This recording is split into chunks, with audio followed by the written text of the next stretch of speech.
Verb पढ़ाना है हमको, है? देखिए अब तक पढ़ चुके हैं, ध्यान दीजिए। सर ये ऑन है? अच्छा अच्छा, बात कंट्रोल करना पड़ता है यार अपने आप। अब तक पढ़ चुके क्या? नाउन। अब ये नाउन क्या है? नाम वाले, ठीक है, नाम वाले। इसके बाद आपने पढ़ा प्रोनाउन। प्रोनाउन क्या है? सभी के नाम वाले, सभी के नाम वाले, नाम वाले। इतना समझ में आ गया? अब आज पढ़ना है वर्ब। ये क्या है? काम वाले। क्या है? काम वाले। तो आज हम इन्हीं के बारे में जानेंगे, ठीक है। और ये हमारा हो गया, पढ़ेंगे बाद में। वर्ब को क्या कहा जाता है हिंदी? कौन बताएगा भाई? क्रिया कहा जाता है। अब सामान्य बोलचाल की भाषा में वर्ब क्या होती है समझने के लिए हम बता रहे हैं आपको कि अगर हम किसी भी शब्द का हिंदी में अर्थ निकालें और उसके अंत में ना आ जाए, क्या आ जाए? ना आ जाए, बस वो वर्ब हो जाए। उदाहरण के लिए WRITE, राइट। राइट का मतलब लिखना। लिखना। READ पढ़ना। और आजकल एक और आ जाता है लर्न। लर्न का मतलब सीखना। सीखना, ठीक है। हमारे हिसाब से सीखना और अलग अलग किताबों में अलग अलग, ठीक। और जब नाइट्रस ऑक्साइड सूंघ लिया जाता है तो बेवजह लोग हंसना शुरू कर देते हैं। REAUGH, यही तो है स्पेलिंग। इसका क्या हो जाएगा? हंसना। अब ध्यान से देखो, यहाँ ना आ रहा, यहाँ ना आ रहा, यहाँ ना आ रहा, लेकिन ये किसी भी किताब में या किसी भी बुक में ये नियम नहीं लिखा है। कितना समझ में आ गया? पहचान हो गई वर्ब की? हाँ? अच्छा, अब वर्ब है क्या? तो वह शब्द जिससे किसी काम का करना या होना प्रकट हो। क्या है ये? किसी काम का करना या होना क्या हो? प्रकट हो, वही क्या है? वर्ब हो जाएगा, ठीक। इतना समझ में आ गया? अच्छा, इसके अलावा किसी व्यक्ति, वस्तु या स्थान के विषय में कुछ बताए। किसी व्यक्ति, वस्तु, स्थान। अब फिर यहाँ देखिए, किसी व्यक्ति, वस्तु, स्थान के विषय में कुछ बताए। के विषय में कुछ बताए, तो वो क्या हो जाता है? वर्ब हो जाता है या क्रिया हो जाता है। इतना समझ में आ गया? हाँ? अब इससे सरल परिभाषा भाई नहीं हो सकती। उदाहरण के लिए रामा इज प्लेइंग, हम लिख रहे हैं रामा इज प्लेइंग। अब यहाँ रामा एक व्यक्ति है, इसके बारे में बताया जा रहा है। क्या बताया जा रहा है? खेल रहा है। ये जो खेल रहा है ये क्या हो गया? वर्ब हो गया। क्या हो गया? वर्ब हो गया। अगला, I gave him a book. I gave him a book. Him a book, मैंने दिया उसको एक किताब। गेव हो गया। क्या हो गया? ये वर्ब हो गया, ठीक है। हाँ, गिव का सेकंड फॉर्म ये। अच्छा, ये कुछ एग्जाम्पल हो गए भाई। हाँ, वर्ब एक ऐसी चीज होती है या एक ऐसा शब्द होता है जिसके बिना कोई सेंटेंस नहीं बन सकता है। ये ध्यान रखेंगे। वर्ब के बिना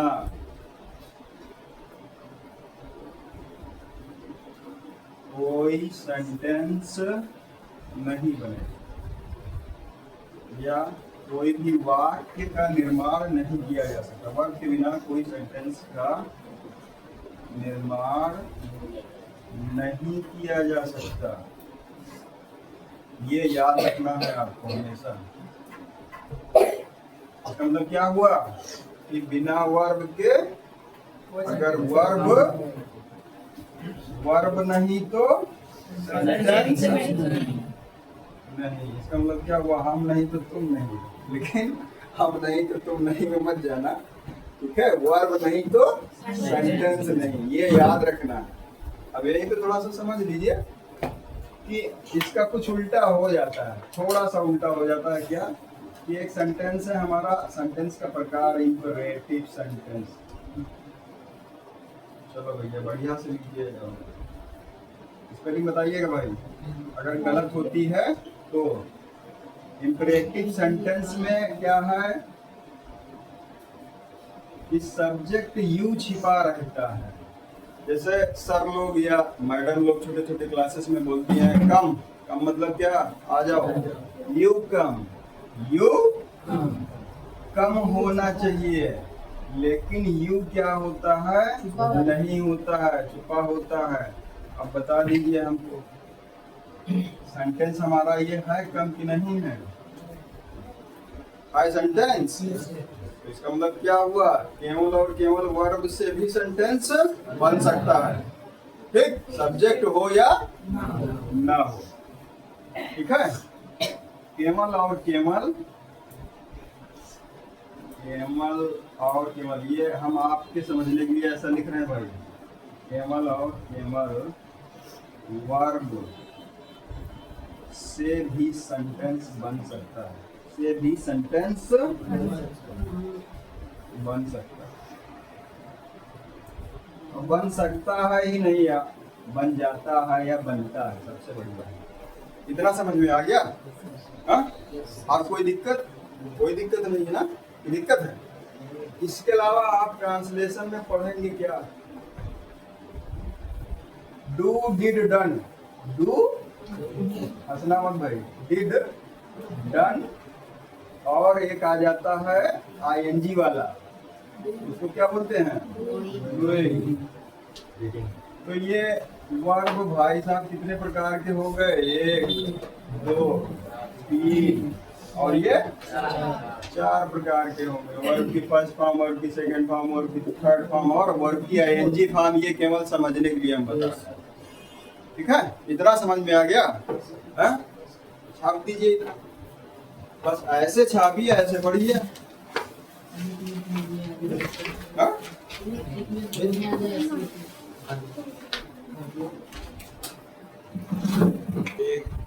बाकी आप एडिट कीजिएगा।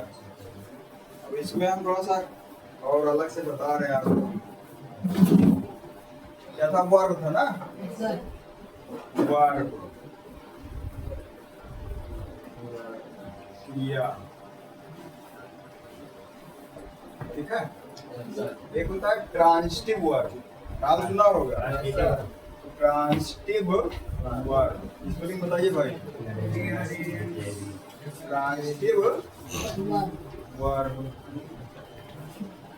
एक तो ये हो गया, और दूसरा है इंट्रांजिटिव वर्ब। ट्रांजिटिव वर्ब, ये दूसरा हो गया। और एक तीसरा है लिंकिंग वर्ब, लिंकिंग वर्ब। और एक चौथा आ जाता है हेल्पिंग वर्ब। क्या आता है, हेल्पिंग वर्ब। हेल्पिंग वर्ब, तो इनके बारे में आपको बस सामान्य सी जानकारी रखनी है, ये आगे काम देंगे। तो ट्रांजिटिव वर्ब ऐसा वर्ब होता है जिसमें क्या होता है, हमें ऑब्जेक्ट की आवश्यकता पड़ती है। ध्यान दीजिए, ऑब्जेक्ट की आवश्यकता पड़ती है। और इंट्रांजिटिव ऐसा होता है जिसमें ऑब्जेक्ट की आवश्यकता नहीं पड़ती है। लिंकिंग वर्ब क्या होता है भाई? ये जोड़ने का काम करता है और यह मेन वर्ब की सहायता करता है। क्या करता है? मेन वर्ब की सहायता करता है। तो इसमें हम क्या लिख दें? मेन वर्ब की सहायता करने वाला, क्यों नहीं, जोड़ने वाला, संयोजक, संयोजक, ठीक। हाँ, हेल्पिंग वर्ब क्या है? ये हेल्पिंग वर्ब मेन वर्ब की सहायता करता है। हेल्पिंग वर्ब क्या है? मेन वर्ब की सहायता करेगा। ठीक है, तो ये चार अलग हो गए। मेन वर्ब, क्यों? मेन वर्ब की सहायक, ये चार चीजें हो गई। उदाहरण के लिए अब अगर हम एग्जाम्पल देखते हैं ट्रांसटिव का, तो I write a letter, I write a letter, I write a letter. कौन बताएगा भाई इसमें वर्ब कहाँ है? अरे वर्ब बताओ ना। राइट। मैं लिखता हूँ क्या? ये क्या हो गया? ऑब्जेक्ट हो गया भाई। क्या हो गया? ऑब्जेक्ट हो गया। और ये क्या हो गया? वर्ब हो गया। ठीक है, अब इस राइट के साथ यहाँ ऑब्जेक्ट लेटर की आवश्यकता हुई, ट्रांसटिव हो गया। ये कौन सा? ट्रांसटिव वर्ब हो गया। एक एग्जांपल इसका अगर हम और देख लें, I fly a kite, I fly a, फिर भाई फ्लाई ए काइट। फ्लाई का मतलब क्या? अच्छा, अब यहाँ हम एक पतंग उड़ाते हैं, ये क्या है? ऑब्जेक्ट हो गया। और ये क्या है? वर्ब हो गया। ये इसके हो गए, इन दोनों। ठीक, अब यहाँ आ जाइए इंट्रांजिटिव में। तो इंट्रांजिटिव में she is bathing, she is bathing, यहाँ कोई ऑब्जेक्ट है? नहीं, जबकि वर्ब है यहाँ। अच्छा, इसके अलावा I was sleeping, I was sleeping हो गया। अच्छा, अब लिंकिंग में आ जाइए। तो लिंकिंग क्या होता है? ये संयोजक होता है और इसमें हमें कॉम्प्लीमेंट की आवश्यकता होती है। कॉम्प्लीमेंट का मतलब हो गया जो वाक्य की पूर्ति करे, अर्थात जहां हम ऑब्जेक्ट का प्रयोग ना करते हो वहां हमें किसी कॉम्प्लीमेंट को लगाना होता है, तब वाक्य का पूरा अर्थ या भाव प्रकट हो पाएगा, अन्यथा नहीं हो पाएगा। इतना समझ में आ गया? हाँ? उदाहरण के लिए अगर हमने लिख दिया दिस इज, दिस इज ये, अब आगे डॉट डॉट डॉट डॉट, क्या ये हम पढ़ चुके हैं। शब्दों के समूह को वाक्य कहा जाता है कब? जब निश्चित अर्थ या भाव प्रकट होता हो उन शब्दों के समूह से। तो यह शब्द समूह तो है, 1 2 3, ये 3 शब्द हो गए। दिस माने या, इज माने है, ये माने एक, या है एक। अब क्या है? चोर है कि विद्यार्थी है कि लड़का है कि लड़की है, कुछ पता चल रहा है? नहीं पता चल रहा है। इसका मतलब क्या हुआ? आगे हमें कुछ लिखना पड़ेगा या जोड़ना पड़ेगा। ठीक है, तो अब जोड़ दिया मैंने यहाँ बुक, क्या जोड़ा? बुक जोड़ दिया। दिस इज ये बुक। अब ये सेंटेंस हमारा पूरा हो। ठीक, तो ये जो इज हो गया, इज क्या है? ये लिंकिंग वर्ब का काम कर रही है यहाँ। इतना समझ में आ गया? अच्छा, अब हेल्पिंग वर्ब में आ जाइए भाई। तो अब हेल्पिंग वर्ब में कुछ ऐसी वर्ब होती हैं जो इज तो है यार। हाँ, अच्छा, रनिंग क्लास में क्वेश्चन नहीं, लास्ट टाइम। अब आ जाइए यहाँ, इसमें हेल्पिंग वर्ब में आ जाएंगे। अब हेल्पिंग वर्ब क्या है कि मेन वर्ब की सहायता करती है। क्या करती है? मेन वर्ब की सहायता करती है। तो I have come from Lakshmanpur, I have come from LAX LANPU। ठीक है, मैं लक्ष्मणपुर से आ चुका हूँ। अब यहाँ कम किस प्रकार की वर्ब है भाई, कौन बताएगा? हाँ? कम, केम, कम, कमिंग, यही तो होता है। तो जो अभी हम इससे पहले बता चुके थे क्या, V1, V2 और V3 और इसके अलावा VING। तो ये जो कम है ये कम, केम, कम वर्ग की थर्ड फॉर्म है, वर्ग की थर्ड फॉर्म। और इसकी सहायता कौन कर रहा है? ये हैव कर रहा है। तो हैव क्या हो गया? हेल्पिंग वर्ब हो गया। ठीक, ये आप आगे पढ़ेंगे, अभी नहीं पढ़ेंगे। और ये क्या हो गया? मेन वर्ब हो गया। अब एक बार फिर से देख लीजिए इसको। वास्तव में जो ट्रांजिटिव वर्ब है, ट्रांजिटिव वर्ब में ऑब्जेक्ट की आवश्यकता पड़ती है। ऑब्जेक्ट को हिंदी में कर्म कहा जाता है। दो प्रकार के होते हैं ऑब्जेक्ट, यही लिख दे, दिखाई देगा आपको। पहला हो जाएगा इनडायरेक्ट, डायरेक्ट ऑब्जेक्ट। दूसरा हो जाएगा डायरेक्ट ऑब्जेक्ट, डायरेक्ट ऑब्जेक्ट। इतना समझ में आ गया? तो इनडायरेक्ट और डायरेक्ट में क्या अंतर है, कुछ पता है? हाँ, नहीं पता? अरे भैया, इनडायरेक्ट का मतलब क्या जो धीरे धीरे और डायरेक्ट का मतलब एक से व्यक्ति के बारे में और दूसरे से वस्तु के बारे में जानकारी मिलती है। ये हो गया वस्तु और यह हो गया बढ़िया मुस्कुराता हुआ चेहरा, ये देखिए। ठीक, तो इनडायरेक्ट ऑब्जेक्ट से क्या होता है? व्यक्ति के बारे में जानकारी, और डायरेक्ट ऑब्जेक्ट से वस्तु के बारे में। तो डायरेक्ट क्या है? वस्तु, और इनडायरेक्ट व्यक्ति। इतना याद रखिए, शॉर्ट कर दिए।